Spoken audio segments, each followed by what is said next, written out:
Two ভূত FM once again, এবং আপনার আবারও আমাদেরকে সময় দেওয়ার জন্য আপনাকে অসংখ্য ধন্যবাদ। আমরা ঘটনায় যাই। রাসেল ভাই, আসসালামু আলাইকুম লিসেনার্স। আজকে এখন যে ঘটনাটি আমি শেয়ার করব সেটা আমাদের রাজবাড়ী জেলারই ঘটনা। একটা যার ঘটনা আজকে বলবো ওনার নাম হচ্ছে রাম, এবং উনি পেশায় একজন জেলে ছিলেন। তার মানে আমরা জেলের ঘটনা শুনবো, আমরা আপনার ঘটনা শুনবো। আর আপনারা রেগুলার ইদানিং সময়ে আবারও আমাদের মিউজিকের অনেক প্রশংসা করছেন। মাসুম ভাই চিটাগং এ ছিলেন মাঝখানে, আজকে আবারও ফিরে আসছেন। সুতরাং আমরা দারুণ কিছু মানে মিউজিক, ব্যাকগ্রাউন্ড মিউজিক আপনারা আশা করছি শুনতে পারবেন। আমরা চলে যাচ্ছি আবারও ঘটনায়। আসলে ঘটনাটি অনেক আগে। তো ওই রাম যিনি ছিলেন, উনি বিভিন্ন জায়গায় থেকে নদীতে হোক, বিভিন্ন খাল বিল হোক, ওখান থেকে মাছ ধরে, বিশেষ করে উনি নদীতেই মাছ ধরতেন। রাজবাড়ি যেই সূর্যনগর, ওই সময় সূর্যনগরের একদম কাছেই পদ্মা নদী ছিল, এখন নদীটা অনেক দূরে চলে গেছে। তো ওই সময় প্রচুর ইলিশ মাছ পাওয়া যেত ওখানে। উনি বেসিক্যালি ওই ইলিশ মাছটাই ধরতেন এবং ধরে বাজারে বিক্রি করার চেষ্টা করতেন। তো ওই সময় মানে ওনার দেখা যেত যে ওনার কাছ থেকে লোকজন, ওনার খুব বেচা কেনা খুব বেশি ভালো হতো। আচ্ছা, সারাদিনে হয়তো যা মাছ ধরেছে অর্ধেকের মতো বিক্রি হতো, বা কোনোদিন তাও হতো না, এবং ওই বাকি অংশ নিয়ে উনি বাসায় ফিরে যেতেন। সংসার খুব ভালো মতো চলতো না। তো উনি যেদিক দিয়ে আসতেন, ওনার বাড়িটা বেসিক্যালি ছিল হচ্ছে মাটিপাড়া এলাকায়, রাজবাড়ী জেলার মাটিপাড়া মেইন সদর থানার আর কি একটি গ্রাম, মাটিপাড়া গ্রাম, ওখানেই ওনার বাড়ি ছিল। তো ওনার বাড়ি থেকে মানে বাজার থেকে বাড়ি যেতে প্রায় 2 কিলোমিটারের পথ। তো 2 কিলোমিটারের পথ যেতে যেতে একটি বড় আকারের একটা বট গাছ পড়ে। স্থানীয়ভাবে সেই বটগাছটা পীরতলা নামে পরিচিত। আচ্ছা, এবং আসলে ভাই বটগাছটা একটু বর্ণনা দেই। ওই বটগাছটা কিন্তু অনেক বিশাল, এবং আমরা জানি যে বট গাছে কিছু পরগাছা জন্মে, মানে অনেক বড় কিছু গাছ হয়, খেজুর গাছ হতে পারে, বিভিন্ন ধরনের গাছ হয়ে যায়। ওই বটগাছটা এখনো আছে, যেখানে 7টার উপরে গাছ ওখানে পরগাছা হয়ে আছে, মানে দেখতেই মানে দিনের বেলা দেখতেই গা ছমছম, মানে এইরকম অদ্ভুত টাইপের বটগাছ সেটা। তো উনি ওই বটগাছের নিচ দিয়েই সবসময় যেতেন, সে রাত হোক দিন হোক। ওনার সাথে তেমন কখনো ওই ধরনের ভয়ঙ্কর কোনো ঘটনা ঘটেনি। অনেকেই ওই বটগাছের নিচ দিয়ে রাত্রে যাওয়ার সময় বিভিন্ন ধরনের জিনিস, বিড়াল, কুকুর, অনেক কিছু, মানে কেউ নাকি সুরে ডাকাডাকি করছে, এরকম অনেক কিছু শুনেছেন, কিন্তু ওনার সাথে এই ধরনের কোনো ঘটনা ওই বটগাছের ওখানে ঘটেনি। তো একদিন মাছ বিক্রি করে ফেরার সময়, তখন ওই দিন ওনার ভালো মাছ বিক্রি হয়নি, উনি বাড়িতে চলে যাচ্ছিলেন। তো ওই সময় ছিল বৈশাখ মাস। আচ্ছা, তো যখন ওই পীরতলা নামক ওই বটগাছের কাছে উনি চলে আসেন, তখন প্রচন্ড ভাবে ঝড় শুরু হয়ে যায়। আচ্ছা, আর আরেকটা বিষয় বলি, ওই বটগাছটা এমন জায়গায় যে রাস্তার অপোজিট পাশে একটি অনেক পুরাতন একটা কবরস্থান আছে, এবং সেটা এখনো আছে। আচ্ছা, কবরস্থানটা, বটগাছও আছে, কবরস্থানও এখন আছে। তো উনি ওই ঝড়ের কারণে উনি আর সামনে না বাড়িয়ে উনি ওই বটগাছের নিচেই আশ্রয়। আচ্ছা, তো বটগাছের নিচে আসলে ওনার একটা ভাঙাচোরা সাইকেল ছিল, ওই সাইকেল থেকে মাছের ডালিটা নামিয়ে ওই বটগাছের পাশে রাখেন, এবং ওখানে উনি আশ্রয় নেন, চিন্তা করে যে ঝড়টা থামলে তারপর উনি চাপেন। তো তখন যেহেতু অপোজিট পাশে একটা কবরস্থান, উনি বিদ্যুতের যে ঝলকানি, ওই আলোতে দেখতে পাচ্ছিলেন যে হঠাৎ কবরস্থানের মধ্যে কবরের ভিতরে কিছু একটা নড়াচড়া করছে। আচ্ছা, তো উনি চিন্তা করলেন যে এটা কি নড়াচড়া করে, হয়তো শিয়াল বা কুকুর এই টাইপের কিছু হতে পারে। দেখলেন না, নড়াচড়া করতে করতে আস্তে আস্তে উপরের দিকে উঠছে এবং একটা মানুষের আকৃতি ধারণ করছে। তখন উনি আরেকটু খেয়াল করলেন যে বিদ্যুতের ঝলকানিতে ওই মানুষের গায়ে সাদা কাপড়ের মতো দেখা যায়। তো উনি চিন্তা করেছিলেন যে ওই সময় কিন্তু ওই যে কাফন চোর, এই মানে কবরস্থান থেকে কাফন চুরির একটা বড় ধরনের একটা প্রবণতা ছিল, এখন সেটা কম দেখা যায়, কিন্তু ওই সময় এরকম কাফন চুরির পেশায় অনেকে নিয়োজিত ছিলেন। তো উনি চিন্তা করেছিলেন যে রাত্রে বেলায় সম্ভবত এই কবরস্থানে এই কাফন চোররা এসেছে, ওদেরকে উনি দেখছেন।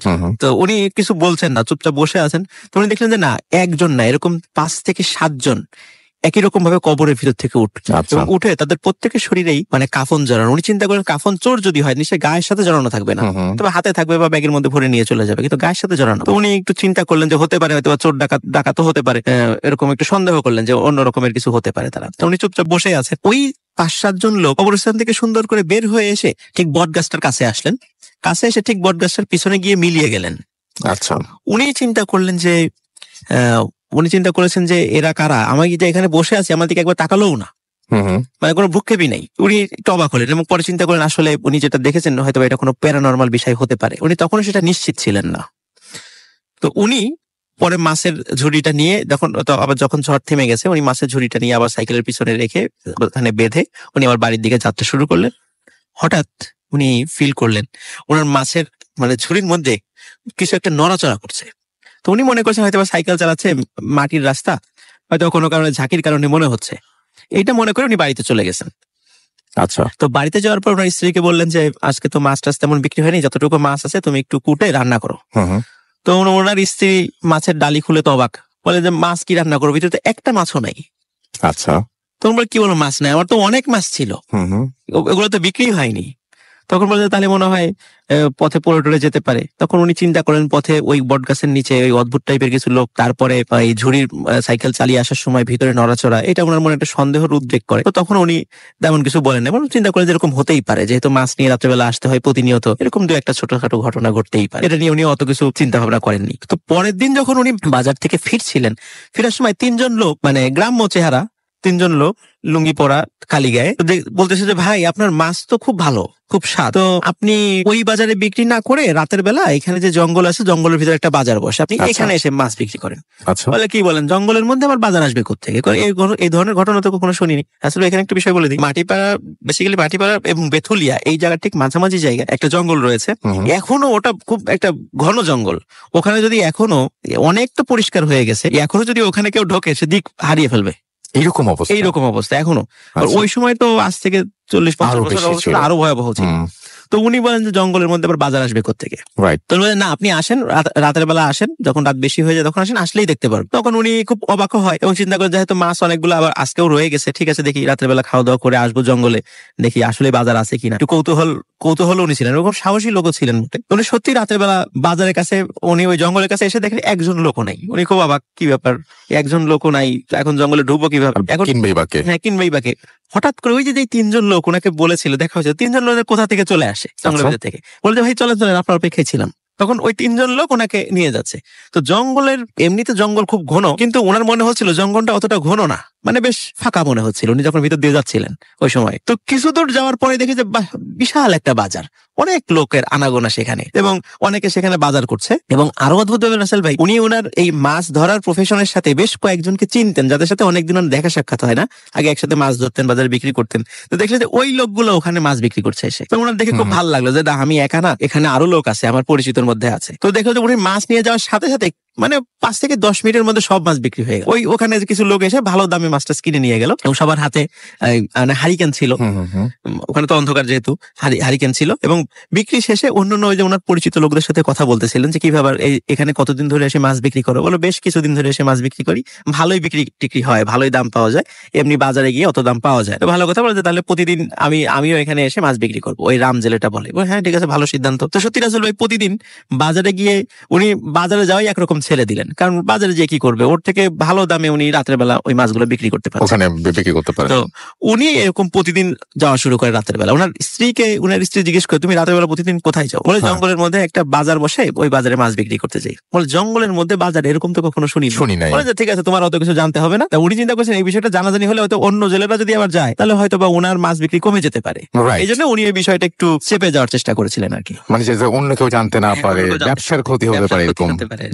তো উনি মানে এরকম কয়েকদিন যাওয়ার পরে হঠাৎ একদিন রাতের বেলা গিয়ে দেখে ওই বাজারে কেউ নেই, একদম কিচ্ছু নেই, সব শুনশান, নীরবতা। তো উনি অনেকক্ষণ বসে আছেন যে একজন লোক নাই, অদ্ভুত ব্যাপার। তো হঠাৎ একজন বৃদ্ধ লোক ওনার কাছে আসে, এসে বলে যে তুমি এখানে কেন এসেছো? বলে কেন, আমি তো প্রতিদিন এখানে মাছ বিক্রি করতে আসি। বলে তুমি এখানে আর এসো না। আচ্ছা। তো বলছে যে আমি তো এখানে ভালো দাম পাই, বাজারে তত দাম পাই না। তো বলে যে আমি তোমাকে একটা জাল দেবো, তুমি এই জালটা নিয়ে মাছ ধরো, তুমি বাজারেই বিক্রি করো, কিন্তু এখানে আর কখনো এসো না। তখন সত্যি ওই বৃদ্ধ লোক ওনাকে একটা জাল দেয়, পুণ্যটা চলে যায়। কিন্তু উনি যে আসবে না, এই লোভটা উনি সামলাতে পারছিলেন না। ওই বৃদ্ধের কথাটা উনি আসলে বিশ্বাস করতে পারছিলেন না, কারণ লোভ পেয়ে গেছে, প্রতিদিন ভালো মাছ বিক্রি হয়, ভালো টাকা হাতে আসে, ওনার একটা লোভ পেয়ে যায়। উনি সত্যি পরের দিনও অনেকগুলো মাছ নিয়ে আসেন সেখানে। আসার পর দেখে সত্যি ওই দিন লোক নাই, কিন্তু আবার কিছুক্ষণ পর সেই বৃদ্ধ লোকটা আসে, বলে তোমাকে তো বলেছিলাম তুমি এখানে এসো না, আবার আজকে কেন আসলা? বলে যে আমার ভুল হয়ে গেছে, কিন্তু আমি তো লোভ সামলাতে পারছি না। তখন বলে ঠিক আছে, তোমার লোভের খেসারত তুমি দিবা, আমি কিছু জানি। এই বলে ওই লোকটি সাথে সাথে ওখান থেকে চলে যায়। এবং কিছুক্ষণের মধ্যেই হঠাৎ করে যেই 3 জন লোক ওই যে রাসেল ভাই ওনাকে প্রথম ডেকে নিয়ে আসছিল, দেখে ওই 3 জন লোক ওনার থেকে হুড়মুড় করে চলে এসে ওনার মাছের উপরে ঝাঁপিয়ে পড়ে এবং কাঁচা মাছ খাওয়া শুরু করে 3 জন লোক। ওই দৃশ্য দেখে উনি বুঝতে পারেন যে না, আসলে উনি বড় ধরনের একটা বিপদে পড়ে গেছেন। আচ্ছা। যেহেতু উনি সাহসী লোক ছিলেন, দ্রুত ওখান থেকে মানে দৌড়ে বেরোনোর চেষ্টা করা। জঙ্গলটা এত ঘন যে আসলে কোন দিকে যাবে এখনো তো মানে ওর ভিতরে ঢুকলে দিক খুঁজে পাওয়া যায় না। উনি কোনো মতে যেদিকে পেরেছে দৌড়েছে। সকালবেলা ওনার অজ্ঞান অবস্থায় ওনাকে পাওয়া যায়। পরবর্তীতে ওনাকে যখন জ্ঞান ফেরানো হয়, উনি কিন্তু রাসেল ভাই দীর্ঘদিন বোবা ছিলেন এই ঘটনার পরে। দীর্ঘদিন উনি কারো কিচ্ছু বলতে পারেন নাই, কি ঘটনা ঘটছে না কিছু বলতে পারেন। অনেক ট্রিটমেন্টের পরে উনি কথা বলতে পারে, তখন উনি সবাইকে বলেন যে এখানে এইরকম এরকম ঘটনা ছিল। এখন কথা হলো রাসেল ভাই, ওই যে বাজারে গিয়ে উনি যে লোকদেরকে দেখেছেন, যে ওনার মানে যাদের সাথে মাছ ধরতেন কিছু লোকদেরকে উনিও দেখেছেন তারা মাছ ধরতে, উনি যাদের কাছে জিজ্ঞেস করেছেন তোমার বাড়ি কোথায়, এগুলো আবার অপরিচিত কয়েকজনকে জিজ্ঞেস করেছিলেন।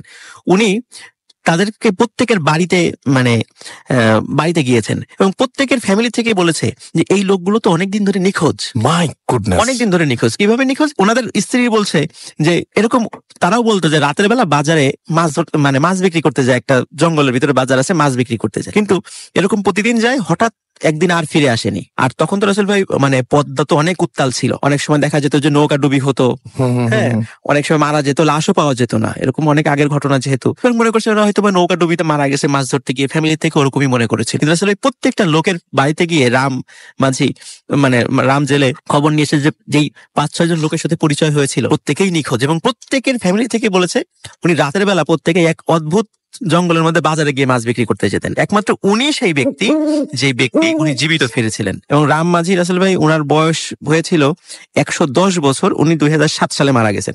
মোটামুটি অনেক বছর। আর ওনার এই ঘটনাগুলো উনি সবাইকে বলতেন, বিশেষ করে ওনার ওই অঞ্চলে মাটিপাড়া, বেথুলি এবং সূর্যনগরে মাছ ধরতে মাছ বিক্রি করতে যেতেন। মানে এটা এই ঘটনাটা অনেকেই জান ওনার কাছ থেকে, এই ঘটনাটা যে অদ্ভুত বাজার রাসেল ভাই, সেই জঙ্গলটা কিন্তু আজও আছে। কিন্তু আসলে ওই বাজারটা এখনো আছে কিনা বা আদৌ কেউ ওখানে বাজারে গিয়ে মাছ বিক্রি করছে কিনা এখন কিন্তু রাসেল ভাই আমরা এই বিষয়ে কিছু জানি না। হয়তো বা হতেও পারে বাজারটা এখনো আছে, কেউ সেখানে গিয়ে মাছ বিক্রি করছে, হয়তো বা আমরা জানছি না। কিন্তু আপনি বলছিলেন যে এইখানে যে লোকগুলো আছে তারা প্রত্যেকেই মৃত এবং তারা প্রত্যেকেই সেই অদ্ভুত বাজারে মাছ ধরতে যেত, মানে মাছ বিক্রি করতে যেত। তার মানে ওই বাজারটায় তাদেরকে মেরে ফেলা হতো বা অন্য কোনো মানে ওখান থেকে বেঁচে ফিরে আসে নাই নাকি, এরকম কিছু, নাকি অসুস্থ হয়ে মারা গেছে? না, অসুস্থ না, ওনারা একদমই নিখোঁজ, একদম নিখোঁজ। তার মানে ওই বাজারে একটা লোভ বা কোন একটা কারণেই সবাই যেত, কারণ ওখানে মাছ নিয়ে গেলে বিক্রি হতো এবং সেইখানেই সেই বাজারেই তারা হারিয়ে যেত, তারা কোনোদিন ফিরে আসতো না। আমাদের এলাকায় বেশ প্রচলিত একটা ঘটনা। এবং এই বাজারটার নাম তো নাই, এটার কোনো নাম নাই ভাই। তবে ওই জঙ্গলটা যদি কেউ দেখতে যেতে চায় সেক্ষেত্রে আমি বলতে পারি আপনার রাজবাড়ী সদর মানে থানার মানে বেথুলিয়া গ্রামের কাছে গিয়ে যদি জঙ্গলের কথা বলেন, যে একটা জঙ্গল, সেখানে একটা বাজার থাকতো, একটা কথা প্রচলিত আছে, আপনার সেই জঙ্গলটা এখনো দেখতে পারবেন, এটা এখনো আছে। ভাই যদি ওই সময় কেউ যদি রাতের বেলায় ওই জঙ্গলে যায় তাহলে কি সেই বাজার দেখার সম্ভাবনা আছে নাকি? সেটা এটা অনেকে চেষ্টা করেছে, এটাই আমার মনে হয় যে অনেকে চেষ্টা করেছে, কিন্তু অনেকে ভয় পেয়েছে ওখানে গিয়ে। বাজার দেখতে পারে না, কিন্তু অনেকে ভয় পেয়েছে, অনেকে বের হয়ে আসে, কারণ দিনের বেলায় ওখানে ঢোকার কেউ সাহস পায় না। হ্যাঁ, মানে অত্যন্ত মানে ঘন জঙ্গল সেটা। আজকে থেকে আরো 40 এখনো গেলে যে অবস্থা, আজ থেকে 50 বছর আগের অবস্থা আরো ভয়ঙ্কর ছিল। ওকে, thank you so much.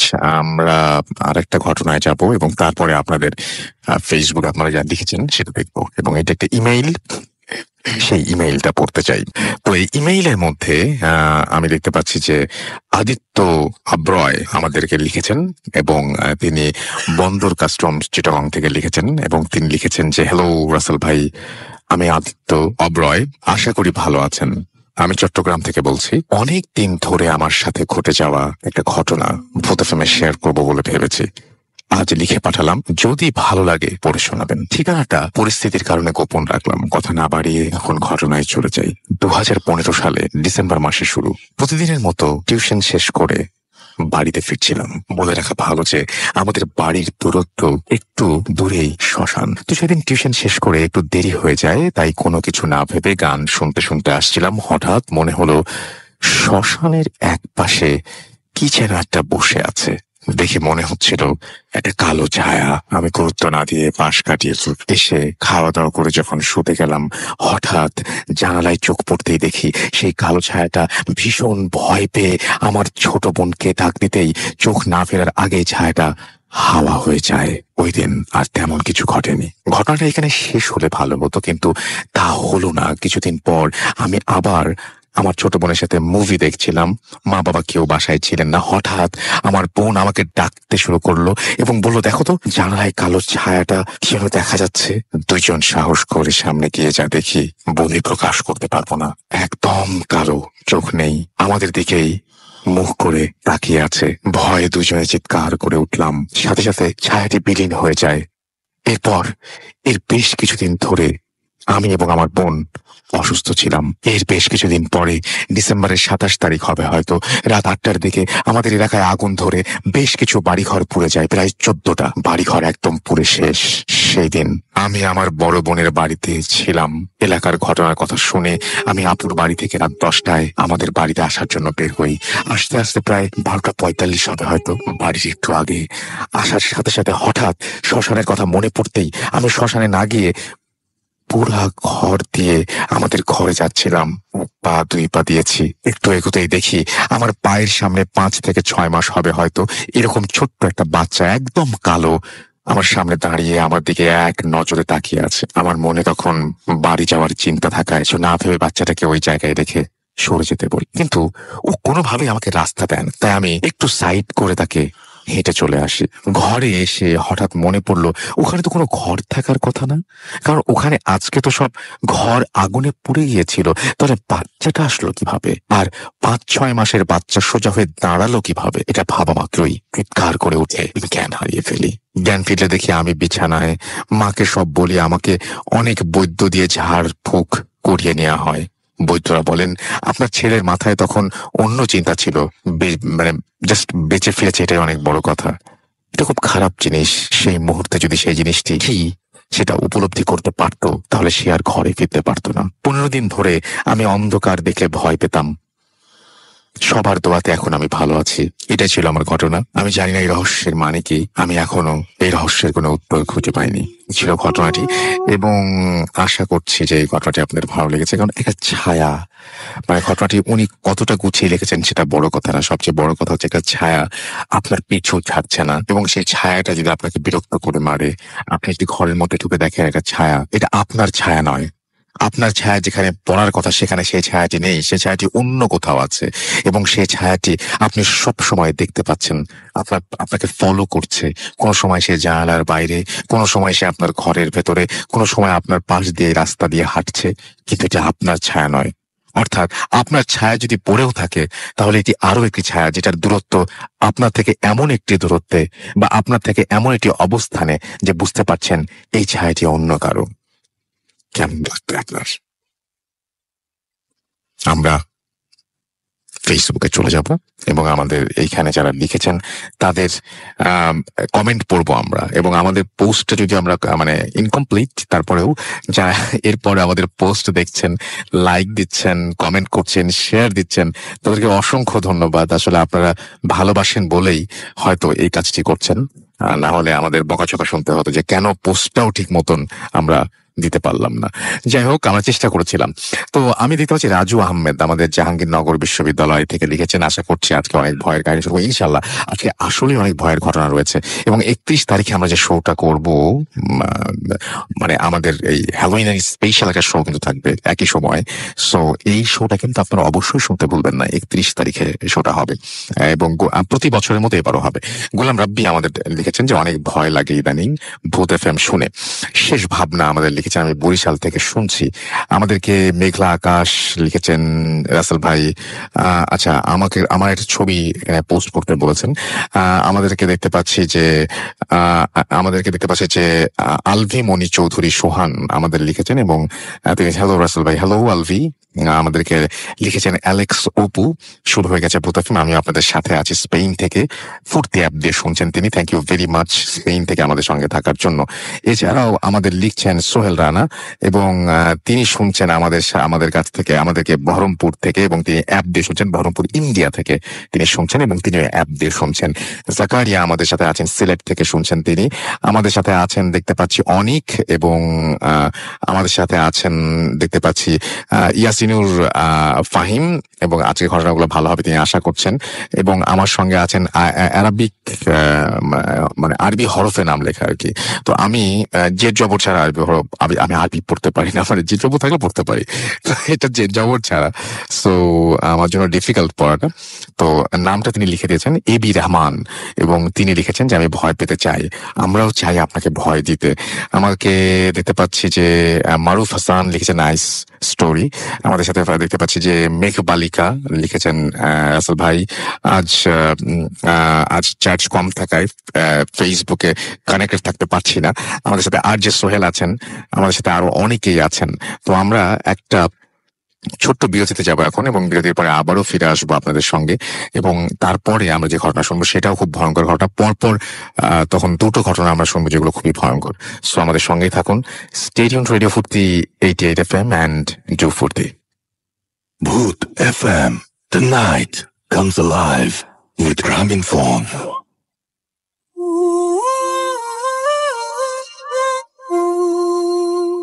Welcome back. শুনছেন সবসময় রেডিও ফুর্তি 88 FM, চলছে ভূত এফএম। আমার সাথে রয়েছেন মাসুম ভাই, যার জন্যই আজকে দেখতে পাচ্ছেন যে মিউজিক অনেক চেঞ্জ এবং অনেক মজা হচ্ছে, এবং অনেকে ভয় পাচ্ছেন, লিখছেন এই জন্য। এবং আমি আমার পক্ষ থেকে মাসুম ভাইকে থ্যাঙ্কস জানাতে চাই। আর আমাদের সঙ্গে আছেন আরো একজন অতিথি, যিনি এই মুহূর্তে আপনাদের সঙ্গে তার জীবনের একটা ঘটনা শেয়ার করবেন, তার জানা একটা ঘটনা শেয়ার করবেন। এবং আমরা প্রথমে একটু পরিচিত হই। আপনার নামটা প্লিজ একটু বলবেন। থ্যাংক ইউ রাসেল ভাই। আমি সাফিউল সাদি, এসেছি মিরপুর থেকে। তো আজকে যে ঘটনাটা বলতে এসেছি এটা একটি ডর্ফের ঘটনা, যেটাকে আমরা আঞ্চলিক ভাষায় বামুন বলি। এমনিতে ডর্ফ এবং বামুন মানে এটা জাস্ট যদি কেউ দেখতে চান, মানে একটু সার্চ করলে, ইন্টারনেটে সার্চ করলে দেখতে পারবেন। হ্যাঁ। তো যিনি ঘটনাটা বলেছেন তিনি কিন্তু এই ডর্ফ ব্যাপারটা কিন্তু জানেন না, সুতরাং তার ওভাবে বর্ণনা দেওয়ার কিন্তু কোনো কারণ নেই। কিন্তু তার ঘটনা শোনার পর আমার মনে হয়েছে যে এটা একটি ডর্ফের ঘটনা তিনি বলছেন। তো ঘটনাটা হচ্ছে, একদিন বসেছিলাম আমরা, তো আমার বড় ভাই নিউটন ভাই, তো তার ফ্রেন্ড ডিলয় ভাই আমাকে এই ঘটনাটা বলে, এবং পরবর্তীতে তার ছোট ভাই ইব্রাহিম, তার কাছ থেকে আমি ঘটনাটা শুনি। তো এই গল্পের অথেন্টিসিটিটা আমি মেনটেন করেছি, যে দুইজনের ঘটনাই প্রায় একরকম ছিল। আমি মূল ঘটনায় যাচ্ছি। ঘটনাটি মিরপুরের শেওড়াপাড়ার একটি ঘটনা। আচ্ছা, তার মানে একদম শহরের ঘটনা, মানে একদমই শহরের ঘটনা। এবং ভাইয়া শেওড়াপাড়া আগে যেমন ছিল অনেক সরা গাছ বা ওরকম একটা পরিবেশের মধ্যে ছিল। তো এটা হচ্ছে 2000 সালে ঘটনা। তো ওদের বাড়ির পাশে কিন্তু একটা ডোবার মতো ছিল, এবং অনেকটা একটু ভৌতিকই, এলাকাটা একটু অন্যরকম। যখনকার ঘটনা বলছি তখন বেশ গরম পড়েছে, ভ্যাপসা গরম অনেকদিন থেকে, এবং লোডশেডিং তো নিয়মিতই। তোর মা ছিলেন প্রেগনেন্ট, ওদের একতলা বাড়ি ছিল এবং বাড়ির কাজ চলছিল তখন। তো ওরা সবাই বাড়ির একটি ঘরে সবাই মিলে থাকতো, ওর বাবা, মা, দুই ভাই এবং বোন। তো ওদের বাড়ি বর্ণনাটা একটি দেই। মূল দরজা থেকে একটা করিডোরের মতো, লম্বা করিডোরের মতো গিয়েছে, এবং এর শেষ প্রান্তের যে ঘরটি, এই ঘরটিতে ওরা তখন থাকতো। তো ঘরটি, যেহেতু ওর মা প্রেগনেন্ট, তিনি গরমটা সহ্য করতে পারতেন না, এবং নিয়মিত লোডশেডিং এর কারণে ওরা দরজাটা খোলা রাখতো। আচ্ছা।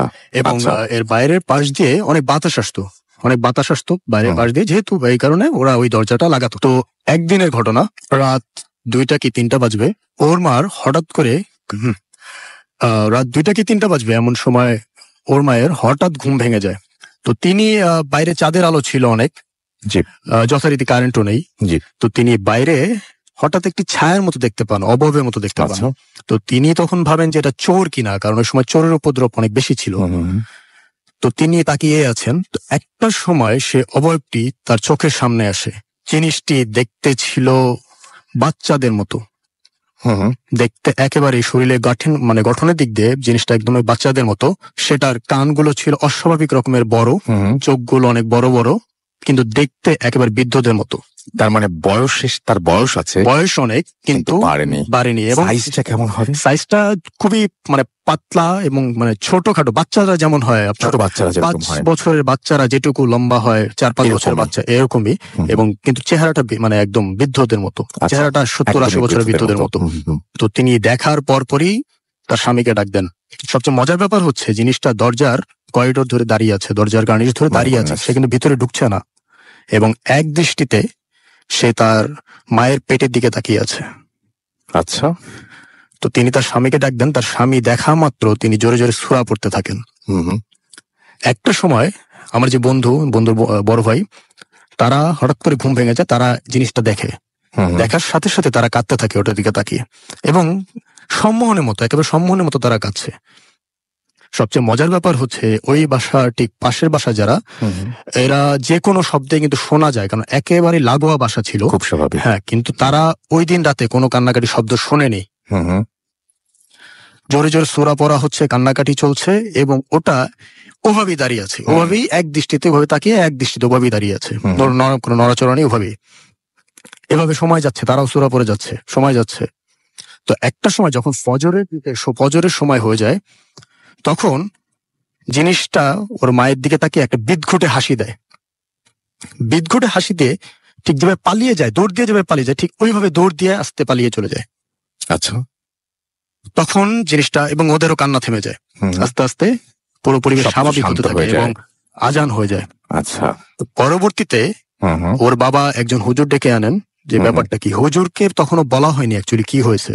আচ্ছা, হুজুর এসেই যেটা বলেন, উনি আসছিলেন তাই না, তোরা খুব অবাক, কি বলছেন। তো উনি পরে জিনিসটা বুঝিয়ে দেন, যারা প্রেগনেন্ট মহিলা থাকেন এই জিনিসগুলো আসে আসলে বাচ্চা নষ্ট করতে, এটা তিনি বলেন। তিনি এরপর ঘর বন্ধ করে দিয়ে যান ঠিক মতো, কিন্তু এরপরও ওরা প্রায় মধ্যরাতে, রাত 2টা-3টার সময় সদর দরজায় লাথির শব্দ শুনতে পেত। এই ছিল ভাইয়া ঘটনা। ওকে, সো এটাই আপনার ঘটনা ছিল। থ্যাংক ইউ ভেরি মাচ আপনার যে ঘটনাটা আপনি শেয়ার করেন এই জন্য।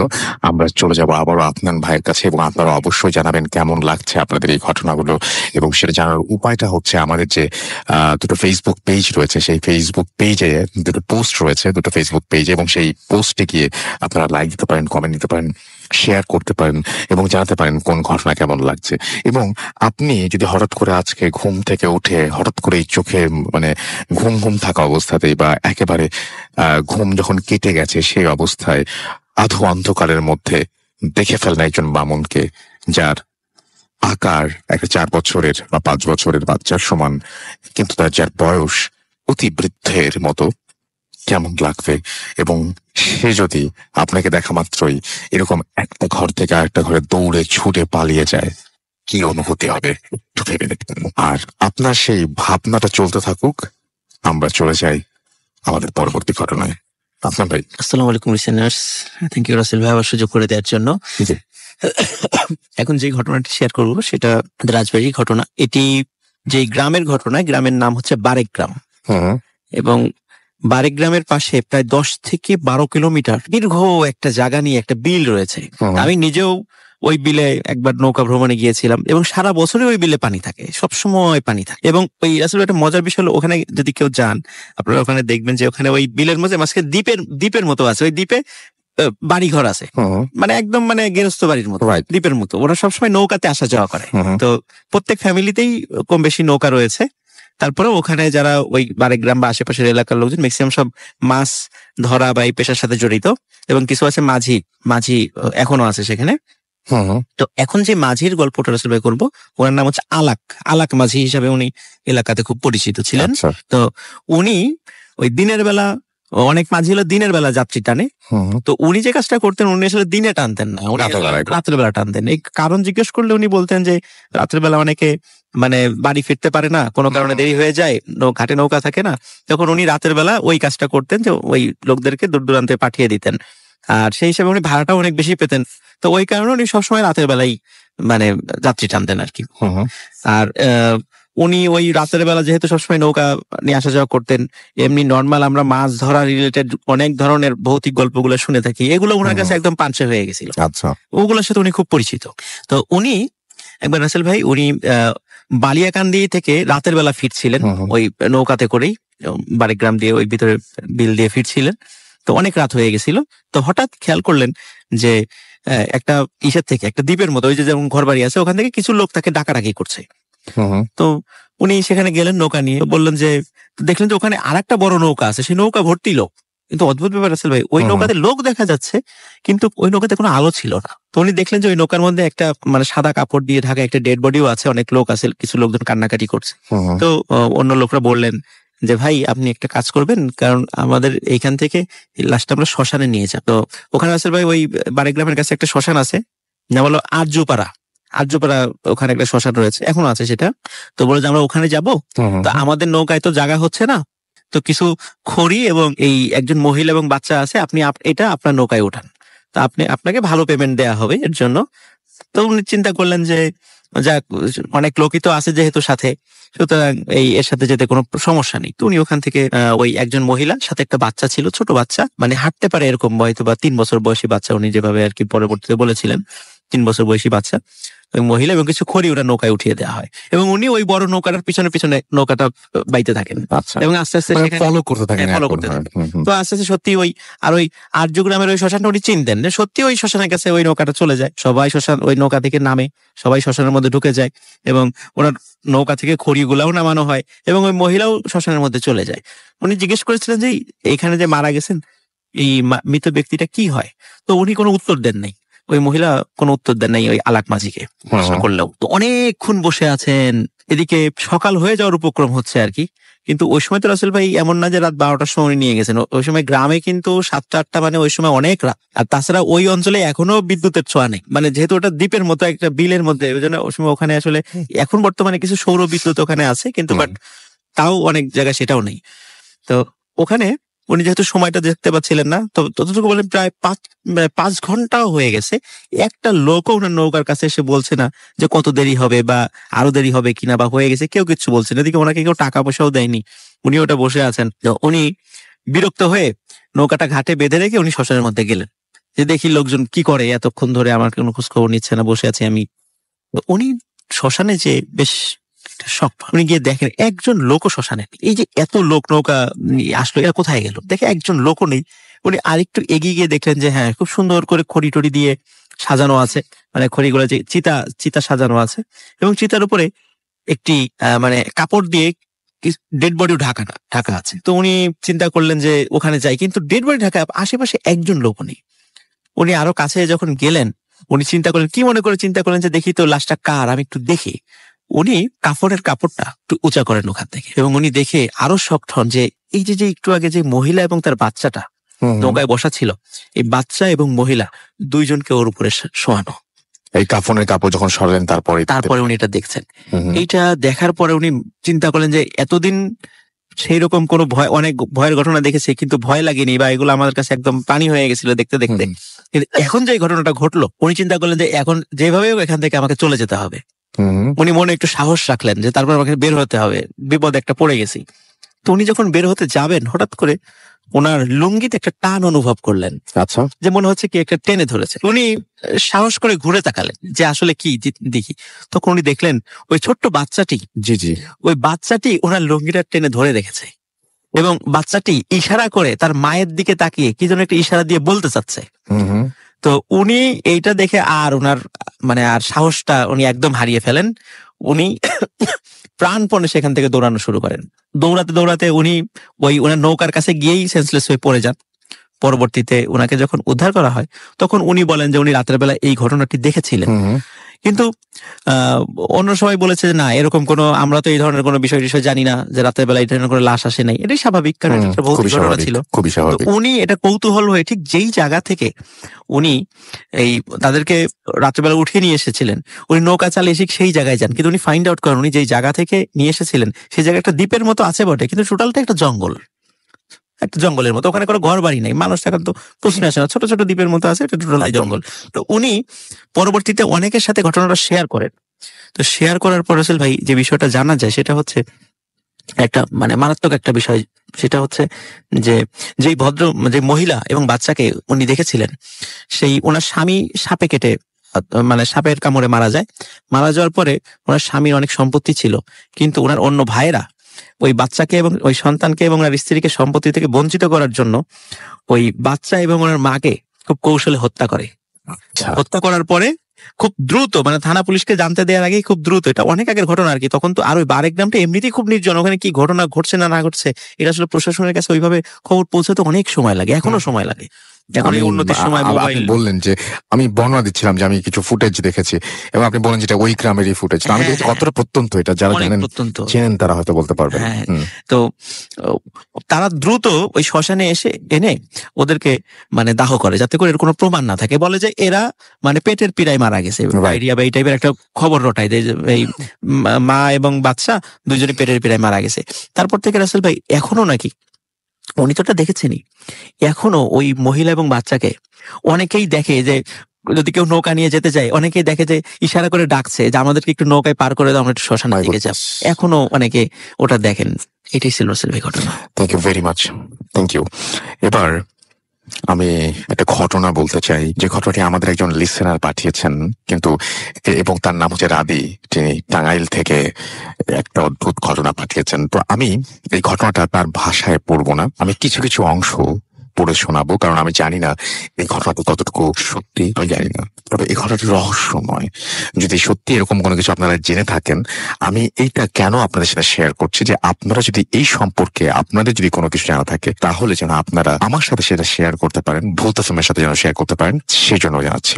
এবং ভূত এফএম অ্যাড্রেস তো জানেনি, ভূতfm@radio40.fm, এই অ্যাড্রেসে আপনি পাঠিয়ে দেবেন। যদি জানেন, আমি স্পেলিংটি বলে দিচ্ছি, BHWTFM@RADIOFORTI.FM। এই সম্পর্কিত যে কোনো তথ্য, স্পেশালি যারা দেশের বাইরে আছেন, তাই সবকিছুর সাথেই অলৌকিক একটা ব্যাপার সম্পৃক্ত থাকে। কিছু কিছু ব্যাপার থেকে যায় আজীবন অমীমাংসিত। আমরা জানি সেই টাইটানিক ডুবির কথা, বিশাল আকারের সেই জাহাজ, যেটা ডুবে যাবার কোনো কথাই ছিল না, কেউ কখনো চিন্তাও করেনি। সেটি একটা বরফের টুকরার সাথে ধাক্কা লেগে নাকি ডুবে যায়। এখন এইটা নিয়ে মুভিও হয়েছে। এক একজন এক একটা জায়গা থেকে এই ঘটনাটাকে বর্ণনা করার চেষ্টা করতে পারেন। আরো 100টা মুভি হতে পারে, এবং 100টা মুভিতে টাইটানিক ডুবির 100টা ঘটনা দেখানো যেতে পারে। প্রচলিত তেমনি একটি ঘটনা আমাদের কাছে এসেছে, সত্য মিথ্যা জানি না, ঘটনাটি সত্য নাকি মিথ্যা সেটা বলবেন আপনারা। এবং এখন ফেসবুকেও লিখতে পারেন যে এটা আপনার কাছে কতটুকু বিশ্বাসযোগ্য মনে হয়। আবারও বলছি, আমার কাছে অমীমাংসিত মনে হয়েছে, এবং আমি আসলেও জানি না, সেই জন্য বলছি আমি হুবহু পড়ছি।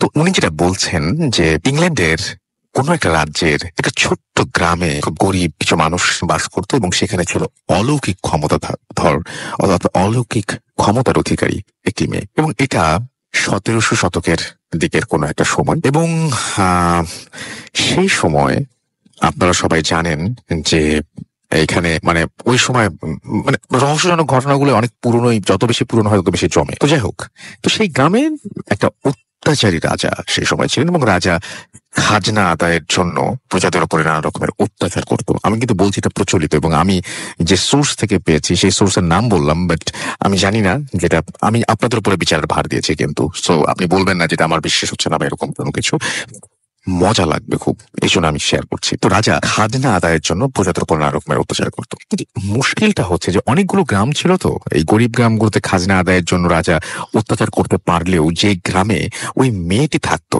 সেই গ্রামে রাজা ইচ্ছা মতো খাজনা আদায় করতে পারতো না, ওই মেয়েটির অলৌকিক ক্ষমতার কারণেই। কারণ মেয়েটি ভবিষ্যৎ বলতে পারতো, এবং রাজার সৈনিকরা কখন আক্রমণ করবে সেটা তার সেই অলৌকিক ক্ষমতা বলে সেটা সে বলে দিত।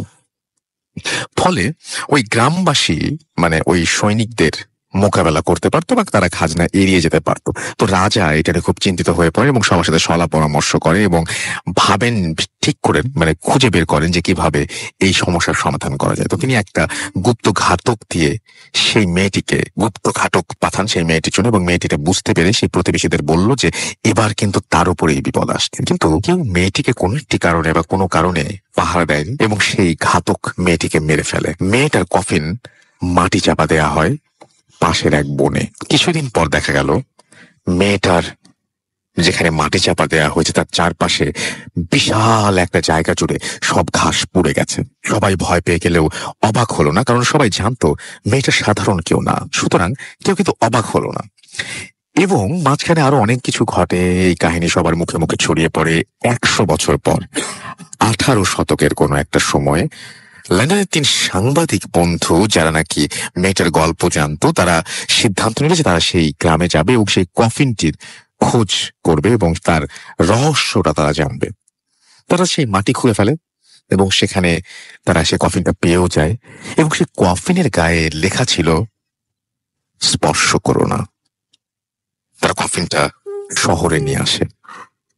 3 জনের মধ্যে একজন কফিনটা নিজের কাছে রাখে। মানুষের অস্বাভাবিক মৃত্যু হতেই পারে, কিন্তু কোনো একটা কারণে এটি 1 সপ্তাহ পরে যার বাসায় কফিন ছিল সে মারা যায়। তার মৃত্যুর পর কফিনটা আরেক সাংবাদিক তার বাসায় রাখেন। কিছুদিন পরে তিনিও মারা যান। একইভাবে তৃতীয় সাংবাদিকও মারা গেলেন। 3 জনই মারা গেলেন। এরপর শোরগোল পড়ে গেল। ডাক্তার অবাক হয়ে দেখলো কফিন যার কাছে থাকে তিনি অজ্ঞাত কোনো একটা রোগে মারা যান। কফিনটা বিশেষ কোনো একটা জায়গায় রাখা হয়, এমন একটা জায়গায় যেখানে কফিনটা অক্ষত থাকবে, এবং যে জায়গায় রাখা হয় সে জায়গায় একদিন আগুন ধরে যায়, সবকিছু পুড়ে ছাই হয়ে যায়, শুধুমাত্র কফিনটা অক্ষত থেকে যায়। এই কফিনটা নিয়ে রিসার্চ করার জন্য আমেরিকা সেই ব্রিটিশ সরকারের কাছে বা ব্রিটিশ সেই অঞ্চলের মানুষের কাছে বলে যে আমরা এটা দেখতে চাই, ঘটনাটা কি আসলে, রহস্যের জট খুলতে চাই। এবং এই কফিনটা এইখানকার কথা অনুযায়ী এই কফিনটাই পাঠানো হয় টাইটানিক নামের বিশাল এক জাহাজে। এবং এইখানে সবাই বিশ্বাস করেন যে এই কফিনটা সেখানে থাকার কারণে টাইটানিক ডুবে যায়। এটা একটা প্রচলিত কথা। এই কথার রহস্য ভেদ করা সম্ভব না। এক একজন কেউ বলতে পারেন যে সায়েন্টিফিক ব্যাখ্যা দিয়ে বলতে পারেন যে এই কারণে টাইটানিক ডুবে গেছিল। যারা আবার এই সমস্ত ব্যাপার বিশ্বাস করেন, আমি যদি বলি যে কুসংস্কারও বিশ্বাস করেন, তাদের সেই বিশ্বাস অনুযায়ী টাইটানিক এই কারণে ডুবেছে। আপনাদের যদি ইচ্ছা করে যুক্তি দিয়ে এই রহস্য বা এই ব্যাপারটাকে মিথ্যা প্রমাণ করতে, আপনারা করতে পারেন। যদি সত্যি হিসেবে মেনে নিতে চান সেটাও মেনে নিতে পারেন। ভাবুন এবং ফেসবুকে গিয়ে লিখুন। আমরা যাবো একটা ছোট্ট বিরতিতে, ফিরে আসবো এখনই। সেই পর্যন্ত আমাদের সঙ্গে থাকুন। স্টে টিউনড, রেডিও ফুর্তি 88 FM ফুর্তি। Bhoot FM. The night comes alive with Gramophone.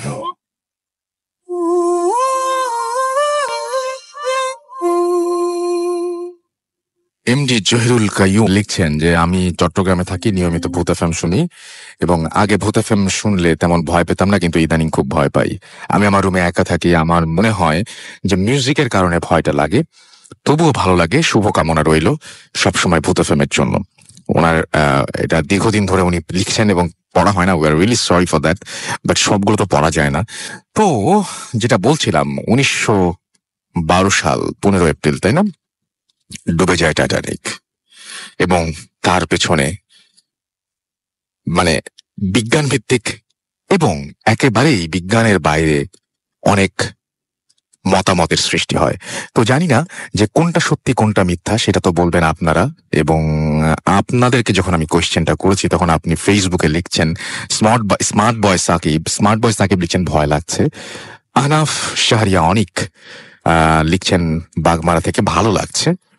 Hasibul Hasan আবির লিখছেন ভয় লাগছে এবং বাট মজা পাচ্ছি না। এই প্রথম আমি এরকম একটা জিনিস শুনলাম, আমার খুব ভালো লেগেছে। সিরিয়াসলি ভয় লাগছে বাট মজা পাচ্ছি না। আচ্ছা, ওকে। আমাদের অনেক মন্ডল দ্বীপ লিখেছেন লাস্ট যে স্টোরিটা ছিল, এই লাস্ট স্টোরিটা সত্যি রহস্যজনক, যা রহস্য ভেদ করা সম্ভব নয়। এবং পদ্মা নদীর মাঝি লিখেছেন আমার মনে হয় টাইটানিক জাহাজ ডোবার পেছনে বিশেষ কিছু কারণ আছে, না হলে এত বড় একটা জাহাজ এভাবে ডুববে না। আপনি তো পদ্মা নদীর মাঝি, সুতরাং আপনি আরো ভালো ব্যাখ্যা করতে পারবেন এটা। আমাদের সঙ্গে নীল স্টুয়ার্ট আছেন, আমাদের সঙ্গে আছেন দেখতে পাচ্ছি অনেক মন্ডল দ্বীপ, একবার বলেছি। আর কে রনি কুমার আমাদের সঙ্গে আছেন, আবু বকর শুভ আমাদের সঙ্গে আছেন, এমডি রিজাউল করিম আমাদের সঙ্গে আছেন, মাহাজাবিনা মিথিলা আমাদের সঙ্গে আছেন, আমাদের সঙ্গে আছেন দেখতে পাচ্ছি এছাড়াও তারিকুল ইসলাম আমাদের সঙ্গে আছেন, সাদমান বাঁধন আমাদের সঙ্গে আছেন দেখতে পাচ্ছি, ধার্মিক ছেলে এছাড়া আমাদের সঙ্গে আছেন দেখতে পাচ্ছি, আফাজ মাহমুদ, আহনাফ শাহরিয়া অনিক, রনি আহমেদ সহ আমাদের সঙ্গে আরো অনেকে আছেন। অ্যাপ দিয়ে শুনছেন জান্নাতুল নাইম, এবং তিনি ইন্ডিয়ার সিমলা থেকে শুনছেন। ও মাই গড, অনেক দূর থেকে শুনছেন। সিমলা অনেক ঠান্ডা এখন, না আমার তাই মনে হয়। এবং জুবায়েদ আমাদের সাথে আছেন দেখতে পাচ্ছি, ফরহাদ সজীব আমাদের সাথে, হানিফ আছেন আমাদের সাথে আছেন, আরজি কাউসার আহমেদ সহ আরো অনেকে। এবং আপনাদেরকে আরো একবার জানিয়ে দিই, যারা এই মুহূর্তে জয়েন করলেন, যে 31 অক্টোবর কিন্তু আপনাদের কান রাখতে হবে রেডিও ফুর্তিতে ঠিক একই সময়ে, এবং আপনাদের জন্য অনেক সারপ্রাইজ থাকছে, আপনাদের জন্য অনেক ঘটনা থাকবে, এবং আমরা আবারও হাজির হব দারুণ দারুণ সব ঘটনা নিয়ে। তো ওই দিনটা আপনারাও যদি উপস্থিত থাকতে চান এবং আপনারা যদি আমাদের সাথে ঘটনা শেয়ার করতে চান, তাহলে আমাদেরকে দ্রুত ঘটনা পাঠিয়ে দিতে হবে। আপনার জীবনের সবচেয়ে শ্রেষ্ঠ ঘটনাটি, সবচেয়ে ভয়ের ঘটনাটি, সবচেয়ে রক্তহীন করা ঘটনাটি লিখে পাঠান আমাদের। আর এখন চলে যাব আমাদের পরবর্তী ঘটনায়, এবং সেই ঘটনাটি আমাদের সঙ্গে আমাদের যে দ্বিতীয় অতিথি আছেন তার কাছে আবারও যাব এবং তার কাছে ঘটনাটি শুনবো। আপনার নামটা বলে প্লিজ আপনার ঘটনাটা শুরু করুন। থ্যাংক ইউ রাসেল ভাই, ইটস সাদি ওয়ান্স অ্যাগেন। তো আমি দ্বিতীয় যে ঘটনাটি বলতে এসেছি এটা আমি সংগ্রহ করেছি আমার বন্ধু আরিশা নুসরাতের কাছ থেকে। জি। তো আমি ঘটনায় চলে যাই। ঘটনাটি লক্ষ্মীপুরের রায়পুরের একটি পীর বংশের ঘটনা। যারা লক্ষ্মীপুরের রায়পুরে শুনছেন তারা এই বাড়িটি চিনে থাকবেন। এই বাড়ি যে পীর সাহেব, বড় মিয়া সাহেব, তিনি তার পরিবারের বা বংশধরদের জন্য হালাল রুজির ব্যবস্থা করে গিয়েছিলেন, এবং সবচেয়ে বড় কথা হচ্ছে যে তিনি জিন পালতেন। আচ্ছা। তো আমি যে ঘটনাটা বলছি যে আরিশা, ওর খালু হচ্ছে এই বংশের পঞ্চম বংশধর। তো এই ঘটনা যেটা আমি বলতে যাচ্ছি এর মধ্যে খণ্ড খণ্ড ঘটনাগুলো আছে, আমি এক এক করে সেগুলো বলবো। প্রথম যে ঘটনাটা হচ্ছে, ওর খালার যখন বিয়ে হয় এরপরে নুসরাতের মামা একদিন তার খালা বাড়িতে বেড়াতে যান। তো তিনি এই জিন ব্যাপারগুলোতে বিশ্বাস করতেন না, এবং ওই জিনদের যে একটা সমস্যা ছিল এটা হচ্ছে তিনি শুধু ওই জিনগুলো শুধুমাত্র তার বংশধরদেরই কিন্তু রক্ষা করত, কিন্তু বাইরের লোকেদের ঠিক তেমন পছন্দ করতো না, এবং পছন্দ করতো না তাদের যারা ঠিক মতো নামাজ পড়তো না কিংবা যা তাদের নিয়ে হাসি ঠাট্টা করতো, জিনগুলো ব্যাপারগুলোতে বিশ্বাস করতো না, তাদেরকে ভয় দেখাতো কিন্তু কোনো ক্ষতি করতো না। তো নুসরাতের মামা এই ব্যাপারগুলো আসলে বিশ্বাস করেনি, তিনি একরকম ঠাট্টাই করছিলেন। তো একদিনের ঘটনা, তিনি বাথরুমে গিয়েছেন। তো গ্রাম দেশের বাথরুম যেটা হয় একটু বাড়ি থেকে একটু দূরে। তো তিনি বাথরুম শেষ করে উঠতে যাবেন, এমন সময় তিনি তার চোখ চলে যায় ভেন্টিলেটরের দিকে। আচ্ছা। তিনি দেখেন সেখানে রক্তাক্ত লাল দুটো চোখ এক দৃষ্টিতে তার দিকে তাকিয়ে আছে। তিনি দেখে থর থর করে কাঁপতে থাকেন এবং কোনো মতে বাথরুম থেকে বের হন, বের হয়ে উঠোনে এসে পড়ে যান। তার মাথায় পানি টানি দিয়ে তাকে যখন সুস্থ করা হয় তখন তিনি ঘটনাটা বলেন, এটা ছিল তার এক্সপিরিয়েন্স, তিনি প্রথম তখন জিন দেখলেন। দ্বিতীয় যে ঘটনা, এটা এক্সপিরিয়েন্স করেছে যে খালা, তার কথা। তিনি বিয়ে হওয়ার পর শ্বশুর বাড়িতে গিয়েছেন। তো তিনি আগে থেকেই জানতেন যে তার শ্বশুর বাড়িতে এরকম জিন পালে, জিন থাকে অ্যাকচুয়ালি। তো তিনি তখন পর্যন্ত জিন দেখেননি। আচ্ছা। একদিনের ঘটনা, তিনি বাড়ির দক্ষিণ পশ্চিম কোণে একটি ঘর রয়েছে, সেই ঘরে কাপড় গোছাচ্ছিলেন। দক্ষিণ পশ্চিম ঘরটা সবাই মনে রাখবেন, কারণ এটা নিয়ে আমি পরবর্তী আর একটা ঘটনা বলবো। আচ্ছা। এই দক্ষিণ পশ্চিম কোণের ঘরটায় তিনি কাপড় গোছাচ্ছেন। তো এমন সময় তিনি দেখতে পান তার যে সামনে একটি জানালা, জানালার সামনে দিয়ে একটি মাথা কাটা শরীর ভেসে চলে গেল। আচ্ছা। এবং সে মাথা কাটা শরীরটি একটি লম্বা হাত দিয়ে জানালার ফাঁক গলে তার সামনে আসলো। আচ্ছা। তিনি যেহেতু আগে থেকে ব্যাপারটা জানতেন, তিনি ভয় পাননি। তিনি ভয় পাননি, কিন্তু তিনি ওখান থেকে দৌড়ে ঘরের মধ্যে চলে আসেন এবং সবাইকে জানান যে এই ব্যাপারটা ঘটেছে। তো যেহেতু সবাই জানে এই ব্যাপারটা নিয়মিত ছিল অ্যাকচুয়ালি ওই ঘরে, মানে ওই পরিবারটিতে, সবাই তাকে আশ্বস্ত করে, এবং এটা ছিল তার খালার এক্সপিরিয়েন্স। তিনি প্রথমে এই ঘটনাটা দেখেন। এবার যা ঘটনাটা বলবো, এটা আমার ফ্রেন্ড যে আসলে আমাকে ঘটনাটা বলেছে, নুসরাত, ওর নিজের এক্সপিরিয়েন্স। এটি 2006 সালের ঘটনা। কোরবানির ঈদের সময় ওরা বেড়াতে যায় ওর খালা বাড়িতে। তো ওর খালাতো ভাই বোনেরা সবাই মিলে ঘুরছে ফিরছে। শীতকাল তখন, সন্ধ্যা মাগরিবে আজান দিয়েছে, চারিদিক একটু অন্ধকার হয়ে এসছে। ওরা ঘুরতে ঘুরতে বাড়িতে ফিরতে দেরি হয়ে যাওয়ার কারণে একটা টর্চ লাইট নিয়ে ওরা একসাথে বাড়িতে ফিরছিল। তো বলে রাখা ভালো যে যেখান দিয়ে ফিরছিল তার বাম পাশে হচ্ছে একটা পুকুরের মতো, ডোবা পুকুর, এবং তার ডান পাশে একটি ঝোপঝাড়। তো নুসরাত হেঁটে আসছে, যেহেতু ছোট মানুষ, একটু সবসময় সবকিছু নিয়ে বেশি চঞ্চল টাইপের। তো হঠাৎ ও একটি গাছের নিচে একটি বস্তার মতো দেখে, এটা সাদা একটি বস্তা। তো জাস্ট মজা করার ছলেই সে বস্তাটিতে লাথি মারে। তো লাথি মারার পর সে যেটা দেখে, জিনিসটা আস্তে আস্তে উপর দিকে ভেসে ভেসে উঠছে, ঠিক যেমন গ্যাস বেলুন ভেসে ভেসে উঠে উপর দিকে, ঠিক ওভাবে ভেসে ভেসে উঠছে। তো সে চিৎকার দিয়ে ওঠে। এমন সময় তার খালাতো ভাইরা এসে টর্চ জ্বালিয়ে যেটা দেখতে পায়, নিচ দিয়ে একটা সাপ চলে গেল এবং ওটা ঠিক পুকুরে যে উধাও হয়ে গেল, তাকে আর খুঁজে পাওয়া গেল না। তাকে কোনো মতে বাসায় আনা হলো এবং তার খালু ঝাড়ফুঁক দিয়ে তাকে ঠিক করলো এবং তাকে বিছানার ঠিক মাঝখানে শোয়ানো হলো, যাতে কোনো সমস্যা না হয়, যাতে সে ভয় না পায়। এবং সে রাতটা তার খুব ভয়াবহ কেটেছিল। এবার আসি শেষ ঘটনায়। ওর আর এক খালাতো বোন একদিন সেই খালার বাড়িতে বেড়াতে আসে। ওদের একটা বিয়ের অনুষ্ঠান চলছিল ওই সময়। তো বিয়ে বাড়িতে ওর খালাতো বোন আসে এবং ওর খালাতো বোন ছিল প্রেগনেন্ট অ্যাকচুয়ালি। তো একদিন সন্ধ্যায় তারা সবাই বসে আড্ডা দিচ্ছিলেন, ওদের যে পরিবারের সবাই, ওর বোন, ওর দুলাভাই সবাই বসে আড্ডা দিচ্ছিলেন। তো ওর বোনের শরীর একটু খারাপ লাগায় তিনি একটু বিশ্রাম নিতে চান এবং তিনি বিশ্রাম নিতে যান আসলে সেই দক্ষিণ পশ্চিম কোণের ঘরটায়, যেটা আমি আগে একবার বলেছি আপনাদের। তিনি ওখানে শুয়ে রয়েছেন। পাশের রুম থেকে গল্প আড্ডার শব্দ কিন্তু সে শুনছিল, তাই তার কোনো ভয় করছিল না, তাই সে চুপচাপ শুয়েছিল। তো প্রায়ই ওই গ্রামে লোডশেডিং এর ব্যাপারটা হতো। একটা সময় কারেন্ট চলে যায় এবং পুরো ঘর বিদ্যুৎ অন্ধকার। তার হাতের পাশে একটি চার্জেবল লাইট ছিল, সে কোনোভাবেই লাইটটা জ্বালাতে পারছিল না। তখন সে চিৎকার দিয়ে সবাইকে ডাকছিল, প্লিজ কেউ এখানে আসো, লাইটটা নিয়ে আসো। তো কেউ মনে হয় না কেউ শুনছিল। তো সে নামতে যাবে, এমন সময় দেখতে পায় যে কেউ একজন লাইট নিয়ে আসছে। রাসেল ভাই দেখে থাকবেন যে লাইট যখন কেউ নিয়ে আসে একটু ঘর আলো হয়ে তারপর কিন্তু আসে। তো তিনি যখন দেখতে পান যে না কেউ লাইট নিয়ে আসছে, তখন তিনি একটু আশ্বস্ত হন। তিনি তখন আবার শুয়ে পড়েন, পাবেন যে থাক এখানেই শুয়ে থাকি, যা কেউ তো লাইট নিয়ে এসছে। তিনি মাথায় চোখে হাত দিয়ে চুপচাপ শুয়ে থাকেন। তো এমন সময় তিনি অনুভব করতে পারেন তার পায়ের কাছে এসে কেউ বসলো। তিনি কে এসেছে এটা দেখার জন্য যখনই একটু মাথা উঁচু করে দেখতে গেলেন যে কে এসেছে লাইটটা নিয়ে, তিনি যেটা দেখতে পান তার পায়ের কাছে যেটা বসে আছে সেই ব্যক্তিটির গা থেকে অ্যাকচুয়ালি আলোটা বের হচ্ছে, যেটা পুরো ঘরে ছড়িয়ে গেছে। তিনি এটা দেখার পর চিৎকার দিয়ে ওঠেন এবং পাশের রুম থেকে সবাই ছুটে আসে। কি ব্যাপার?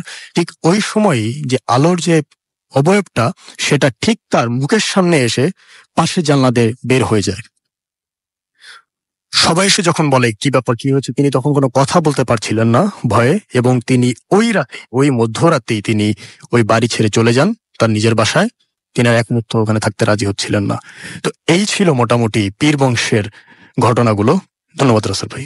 Thank you so much. আপনাকে অনেক অনেক ধন্যবাদ আপনার ঘটনার জন্য, এবং আশা করছি যে এই ঘটনাটিও আপনাদের আনন্দ দিতে পেরেছে। তো আমি এখন যেটা করব সেটা হচ্ছে আমি চলে যাব পরবর্তী ঘটনায়, এবং এই ঘটনাটি আমাদেরকে শেয়ার করেছেন আমাদেরই একজন লিসনার, এবং আমি তার ঘটনাটি পড়ছি। আমাদের কিন্তু হ্যালোউইনের জন্য প্রচুর ঘটনা লাগবে, স্পেশালি আপনাদের ঘটনা আমি পড়ে শোনাবো হ্যালোউইনের দিন। আশা করছি যে আপনারা প্রচুর ঘটনা পাঠাবেন এবং যে ঘটনাগুলো সবার অনেক ভালো লাগবে এবং সবাই অনেক আনন্দ পাবে, ভয় পাবে, এরকম ঘটনাই চাই, এবং আপনার জীবনের সেরা ঘটনাটি পাঠিয়ে দেন। তো যাই হোক, আমাকে এখানে লিখছেন, হ্যালো রাসেল ভাই, আসসালামু আলাইকুম। আমি জানি আপনি সবসময় ভালো এবং ভালোর দলে আছেন। আজ আমি একটা ঘটনা আপনাদের কাছে শেয়ার করব না। এটা কোনো ভূতের গল্প নয়, তবে এরকম ঘটনা আমার সাথে যতবার হয়েছে ঠিক ততবারই রোমাঞ্চিত হয়েছি। শুরুতেই বলে রাখি, আমার এত রাতে আপনাদের স্টুডিওতে এসে ঘটনা শেয়ার করা সম্ভব না। আমার বিনীত অনুরোধ, আমার এই ইমেলটি ভালো লাগলে অবশ্যই লিসেনারদের পড়ে শোনাবেন। আমিও ভূত এফএম-এর লিসেনার এবং আমি খুব প্রিয় আমার একটা প্রোগ্রাম। এবার ঘটনাটা বলার পালা। এটা কোনো ভূতের গল্প নয় বলছিলাম, তবে রহস্যময়। প্রথম ঘটনাটা ঘটে আমি যখন ক্লাস 10-এ পড়তাম। তখন বেশ কিছুদিন ধরে আমি কেমন একটা অস্বস্তি অনুভব করতাম। আমার সেই অনুভূতিটা কেমন তা কারো কাছে ঠিক মতো বুঝিয়ে বলতে পারতাম না। শুধু মনে হতো কেমন যেন একটা খারাপ লাগছে, কিছু ভালো লাগছে না। তার ঠিক কিছুদিন পরে আমাদের দুই ঘনিষ্ঠ বন্ধু আত্মীয় একসাথে মারা যায়। আমাদের খুব কাছের একজন বয়স্ক পুরুষ আত্মীয়ের ফুসফুসে পানি চলে আসায় খুব অসুস্থ হয়ে পড়েন, তবে সময় মতো চিকিৎসার ফলে তাড়াতাড়ি সুস্থ হয়ে ওঠেন। এবং শেষে যেটা হলো সেটা হলো, সেদিন আমি স্কুল থেকে বাসায় ফেরার পর জানতে পারি যে আমার বাবা এবং আমার মা ছোট বোনকে হাসপাতালের ইমার্জেন্সিতে নিয়ে গেছেন। আমার ছোট বোনটা পেয়ারা কাটতে গিয়ে হাত কেটে ফেলেছে, ব্লিডিং থামানো যাচ্ছিল না। এই সকল অপ্রীতিকর ঘটনাগুলো ঘটে যাবার পরপরই আমার সেই অস্বস্তিকর অনুভূতিটি থেমে যায়। এরপর সেই অস্বস্তিটা আমি আর অনুভব করিনি। এর কিছুদিন পর আমার এসএসসি পরীক্ষা শুরু হয়। তখনও সেই অস্বস্তি লাগার অনুভূতিটা কোনোভাবেই কাজ করেনি। সেই খারাপ লাগার মতো অনুভূতিটা লাগার ব্যাপারটাও আজও আমার কাছে রহস্যময় মনে হয়। তবে ইউনিভার্সিটি লাইফে এসে সেই ব্যাপারটা স্মরণ করলে এখন মনে হয় এই অনুভূতিটা ছিল আমার জন্য নিশ্চয়ই একটা হুঁশিয়ারি সংকেত। অথচ তখন যদি এই সংকেতের ভাষা বুঝতে পারতাম, তাহলে আমাদের পরিবার আর আত্মীয় মহলের সবাইকে এসব অপ্রীতিকর ঘটনাগুলো ঘটার আগেই একটা সতর্ক বার্তা জানিয়ে দিতে পারতাম। আর এবার বলছি ইদানিং কালের একটা ঘটনা, সেই অস্বস্তিকর অনুভূতিটা আমার মধ্যে আবারও জেগে উঠেছে এবং সেটা বেশ প্রকট আকার ধারণ করেছে। আমার সেই অনুভূতিটা কেমন তা এখন বলতে পারবো। আমার অস্বস্তিকর অনুভূতিটা হচ্ছে এরকম: ভয়, কষ্ট, বিরক্তি, রাগ, হতাশা, ডিপ্রেশন, অনুতাপ করার মতো অনুভূতি এবং একটা অ্যাংজাইটি সারাক্ষণ আমার মনের মধ্যে কাজ করতে থাকে। কিছুদিন আগে আমার এক খ্রিস্টান টিচারের মা ক্যান্সারে আক্রান্ত হয়ে মারা গেলেন। তার মৃত্যুর খবর শোনার কিছুক্ষণ আগেও তীব্রভাবে সেই অস্বস্তিটা অনুভব করছিলাম। আমি জানি না এরকম চলতে থাকলে ভবিষ্যতে কি হতে পারে, তবু সতর্ক থাকাটাই জরুরি। আর আমি এই অদ্ভুতরে ব্যাপারটা একটা যুক্তিসঙ্গত ব্যাখ্যাও চাই। এই ব্যাপারটা, এই অবস্থাটায় আমার কি করণীয় তাও জানতে চাই। এই ইমেলটি যদি ভালো লাগে তাহলে শেয়ার করবেন। রাজিয়া সুলতানা লিখেছেন, তিনি পড়াশোনা করেন ঢাকা বিশ্ববিদ্যালয়ে এবং আমি জানি যে আমার চাইতে অনেক মানে বিভিন্ন বিষয়ে জ্ঞান রাখেন এরকম জ্ঞানী মানুষ তারা ভূত এফএম শুনছেন এবং আপনি ডেফিনেটলি আমার চাইতে বেশি জানেন। এরকম কেউ না কেউ এই মুহূর্তে আমাকে শুনছেন। তো আপনার যদি এই কোনো ব্যাখ্যা থাকে এবং এই মুহূর্তে কি করণীয় রাজিয়া সুলতানার, সেটা যদি আপনি জানাতে চান তাহলে সরাসরি ফেসবুকে জানাতে পারেন, রাজিয়া সুলতানা সেখানে পেয়ে যাবেন। আমাকে ইমেল করতে পারেন এবং এই ঘটনার বা এই রহস্যের কোনো সমাধান বা কোনো মানে সমাধান বা ফাঁক ফোকর কোনো কিছু যদি আপনি খুঁজে পান আমাকে অবশ্যই জানাবেন। এই ছিল ঘটনা এবং আমি আবারও একটু আমাদের যে পোস্ট রয়েছে সেই পোস্টে আপনাদের যে কমেন্ট রয়েছে সেই কমেন্টে যাচ্ছি এবং আমি দেখতে পাচ্ছি যে অনেকেই আমাদের এখানে করছেন কমেন্ট। সাব্বির শাহরিয়ার আমাদের লিখেছেন লাইট বন্ধ করে তিনি শুনছেন এবং আমাদের সাথে আছেন। দেখতে পাচ্ছি রুফি এবং এক্সাম তাই লাস্ট উইকে শুনতে পারেনি, আজকে শুনছেন। আর আই সানি আমাদেরকে লিখেছেন। সুরাইয়া পাখি আমাদের সঙ্গে আছেন এবং আমাকে বলছেন যে ইমেল গুলো জাস্ট অসম। আমাদেরকে মারিয়া মিম লিখেছেন যে কেমন আছেন, আমি মিম এবং আজ হাজির। এবং আমাদেরকে মিশা রহমান লিখেছেন শুনছেন। আমাদেরকে দেখতে পাচ্ছি এছাড়াও মাসুদ রানা পারভেজ আছেন আমাদের সঙ্গে আছেন সাদ হোসেন সাব্বির, এছাড়াও রবিন হুসাইন আমাদের সঙ্গে আছেন দেখতে পাচ্ছি ইমন মল্লিক, রোজ সাইমন আমাদের সাথে লিখেছেন যে টাইটানিক নিচে স্টোরি ট্রু এবং তিনি এটা নাকি আগে পড়েছেন। ওকে, আমাদের সাথে দেখতে পাচ্ছি যে সোহেল রানা আছেন এবং আমাদের সঙ্গে তিনি আছেন মুর্শিদাবাদ ইন্ডিয়া থেকে এবং রেডিও ফুটি অ্যাপ দিয়ে তিনি শুনছেন আমাদেরকে এবং আমাদের সঙ্গে আছেন দেখতে পাচ্ছি এছাড়াও আমাদের সঙ্গে আছেন এমডি আব্দুল হাকিম আমাদের সঙ্গে আছেন দেখতে পাচ্ছি, এছাড়াও নাহিদ হাসান এবং তাছাড়াও আমাদের সঙ্গে মোহাম্মদ দিদারুল ইসলাম সহ আরো অনেকে আমাদেরকে তিনি বলছেন যে টাইটানিক জাহাজটা, আকাশ একটা কথা জিজ্ঞেস করেছেন, এই প্রশ্নের উত্তর নিশ্চয়ই আপনারা দিতে পারবেন যে টাইটানিক জাহাজ যদি ওই অলৌকিক কফিনের জন্য ডুবে যায় তাহলে কফিনটা কোথায়, এই উত্তরটা দিতে পারবেন রাসেল ভাই? না, এই উত্তর আমি যেমন ছিলাম না ঠিক একইভাবে আমি শুটিং এর সময় আগে আমি পানির নিচে নেমে দেখিও নি যে জাহাজের কি অবস্থা এবং যারা জাহাজটি খুঁজে বের করেছিলেন আমি সেই দলেও ছিলাম না। সুতরাং আমার পক্ষে এটা বলা সম্ভব নয় এবং আমি যা বিশ্বাস করি যে আপনি আমার চাইতে অনেক ভালো জ্ঞান রাখেন এবং আমি হচ্ছে জেমস ক্যামেরন না এবং আমি আশা করব যে আপনি এটার উত্তর যদি জেনে থাকেন তবে এই প্রশ্ন আপনি আমার কাছে তো করতেই পারেন, তাই না? তো যাই হোক, আমি শুধু এইটুকু জানি যে এই টাইটানিক নামে একটা মুভি হয়েছিল, যে মুভিটা আমরা সবাই দেখেছি এবং সেই মুভিটা নিয়ে অনেক রিসার্চও হয়েছিল এবং সেই মুভিতে একটা ঘটনা আছে। সেই মুভিটার ঘটনা কিন্তু আমাকে কেউ জিজ্ঞেস করেনি যে জেমস ক্যামেরন যে ঘটনাটি দেখেছেন সেটা সত্যি না মিথ্যা, সেটা নিয়ে কিন্তু কারো কোনো সন্দেহ নাই, সেটা নিয়ে কারো কোনো প্রশ্ন নাই। ভূত এফএম কোথাকার কোন প্রোগ্রাম এখানে যা কিছু বললে তখন খুব গায়ে লাগে যে এরা কি আসলে সত্যি বলবে, আমাদের বিশ্বাস করাটা খুব কঠিন, রাইট? সো না ভাই, আসলে বিশ্বাস করলে আমার মনে হয় ঠকবেন না, কারণ আসলেও কিন্তু আমি বলছি যে এটা সত্য না মিথ্যা সেই ভারটা আপনার উপরে ছেড়ে দিয়েছি, তাই না? এটা প্রচলিত কথা এবং এটা তো আসলে এটা যাচাই করাটা খুব কঠিন এবং এই জন্যই বলছি যে আপনারা জানান আমাকে, কিন্তু আমাকে প্লিজ কোনো প্রশ্ন করবেন না, আমি ঘাবড়ে যাই আসলে। তো যাই হোক, আমরা একটা ছোট্ট বিরতি নিব এবং বিরতির পরে নতুন অতিথি নিয়ে আপনাদের কাছে চলে আসবো। সেই পর্যন্ত আশা করবো আমার সঙ্গেই থাকবেন। স্টে টিউনড, রেডিও ফুর্তি 88 FM and ডু ফুর্তি। Bhoot FM. The night comes alive with Graminphone.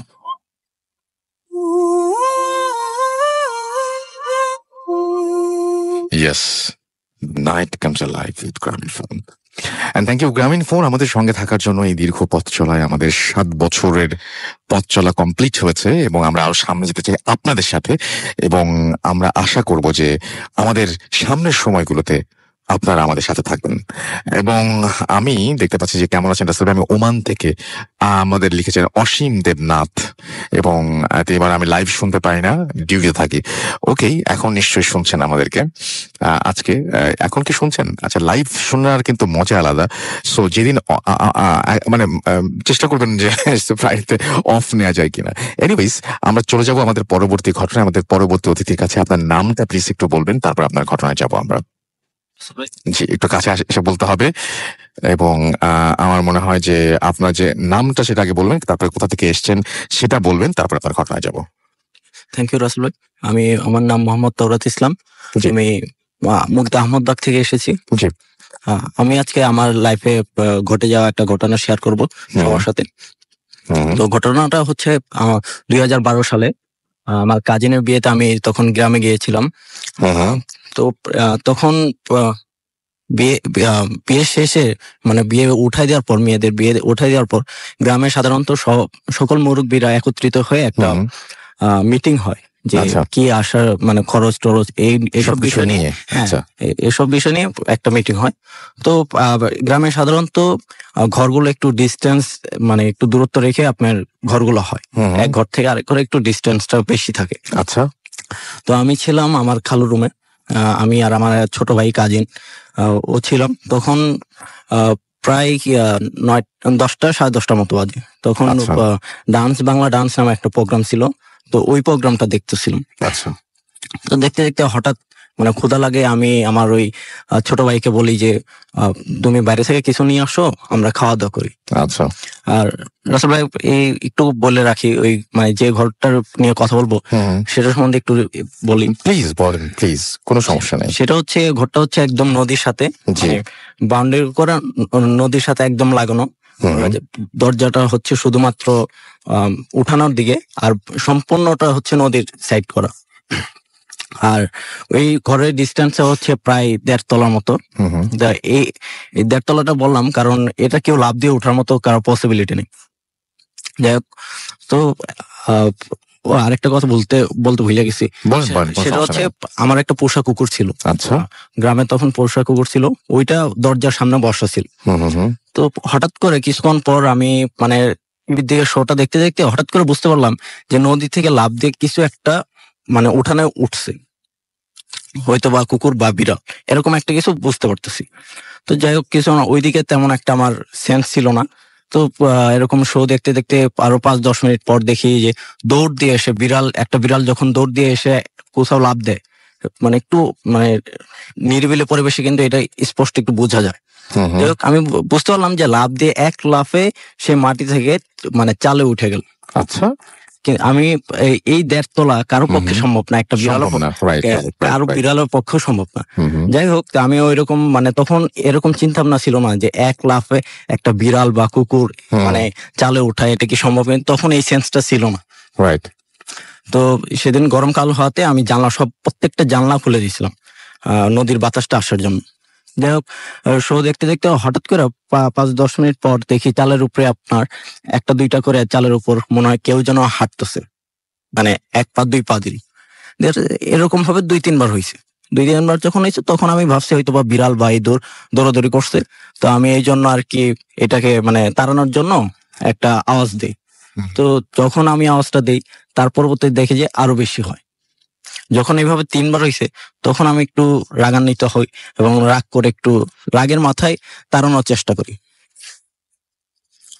তো রাগানোর মাথায় তাড়ানোর চেষ্টা করি, যখন এই চেষ্টাটা করি তখনই মনে হচ্ছে যে মানে চালের উপর মানে 10-12 জন একসাথে লাফানো শুরু করছে। মানে অনেক অনেক পরিমাণ বৃষ্টির মতো আওয়াজ, আর হচ্ছে আপনার প্রত্যেকটা জানলা একটা আরেকটার সাথে মানে বাতাসের বাড়ি চেয়ে দেয়, এই বাড়িগুলো হচ্ছে।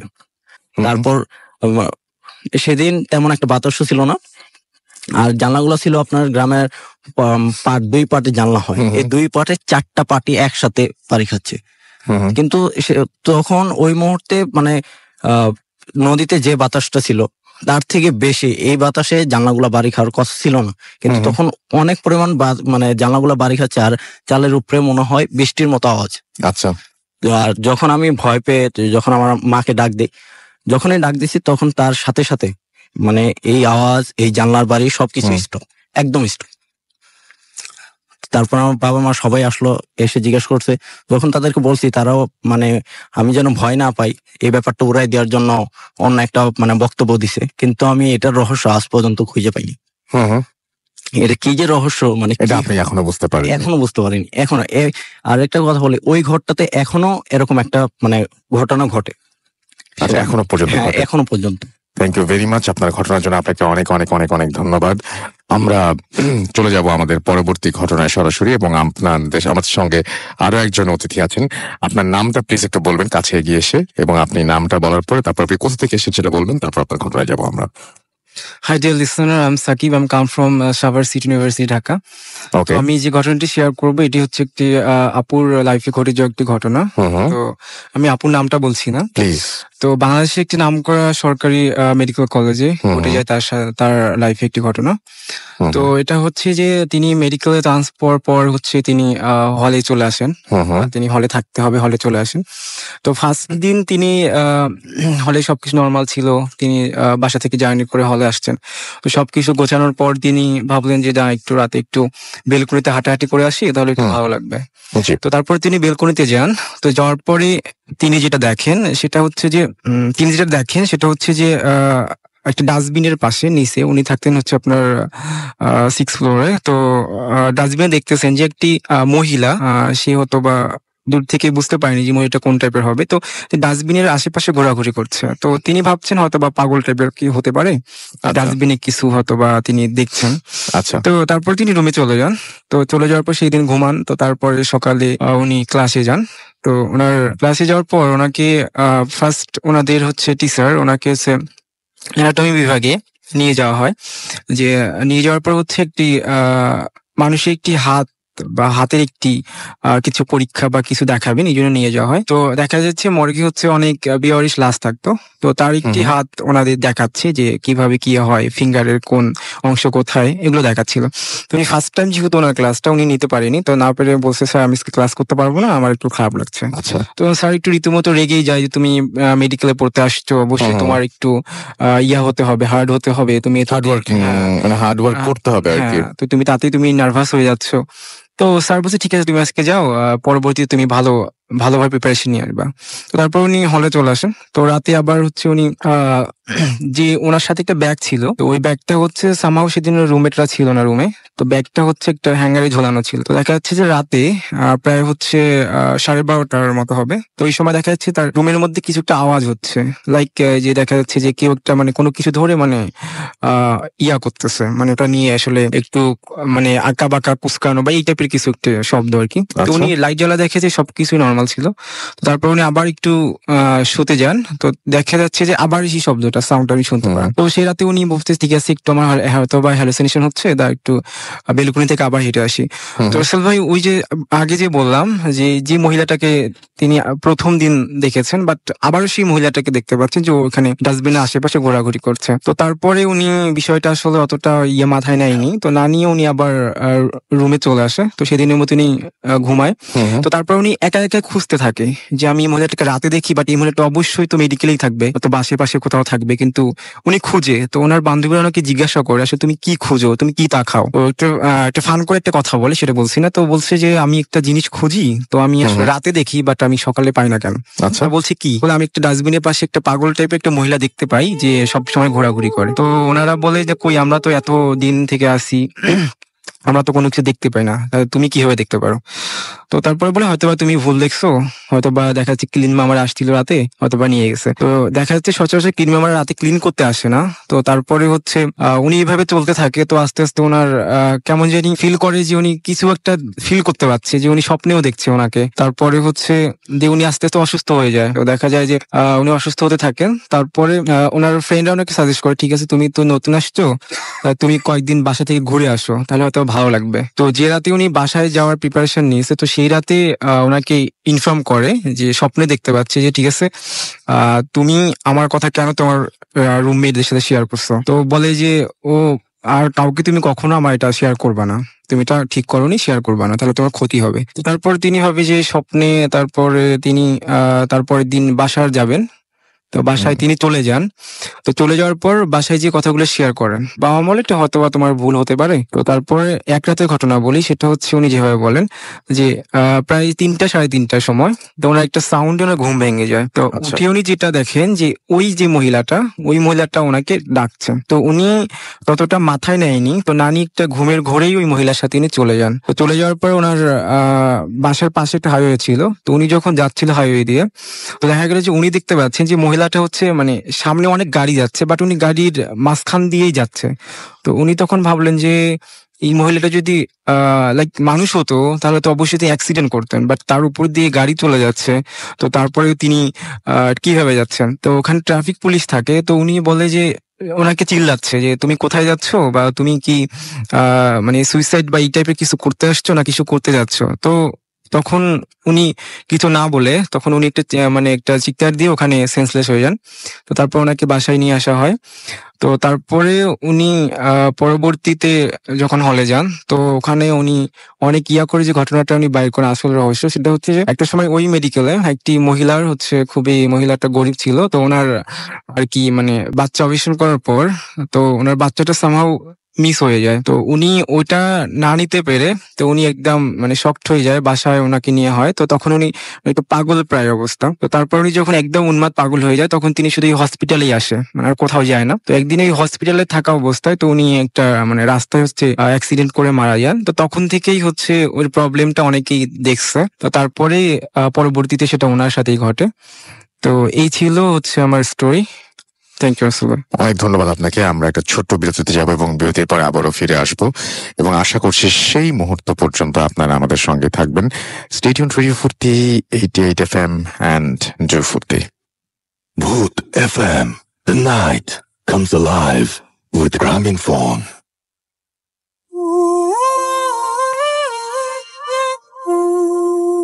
Welcome back. শুনছেন সবসময় রেডিও ফুর্তি 88 FM। আমি রাসেল আছি সাথে, আমার সাথে হচ্ছে মাসুম ভাই এবং আজকের অতিথিরা, এবং আপনাদের সবাইকে আরো একবার স্বাগত জানাচ্ছি। এন্ড আমরা এতক্ষণ ধরে বিভিন্ন ধরনের ঘটনা শুনছিলাম এবং আমি আরেকটা ঘটনা মনে হয় আপনার আছে, তাই না? তো আপনার নেক্সট ঘটনা ছোট্ট করে একটু বলবেন, আমি শুনে আসি, তারপরে আমরা পরবর্তী হতে যাবো। আপনার নামটা প্লিজ আর একটু বলবেন। থ্যাংক ইউ রাসেল ভাই, সাকিব অ্যাগেইন। আর যে ঘটনাটি শেয়ার করবো এখন, এটি হচ্ছে একটা ব্ল্যাক ম্যাজিকের উপরে।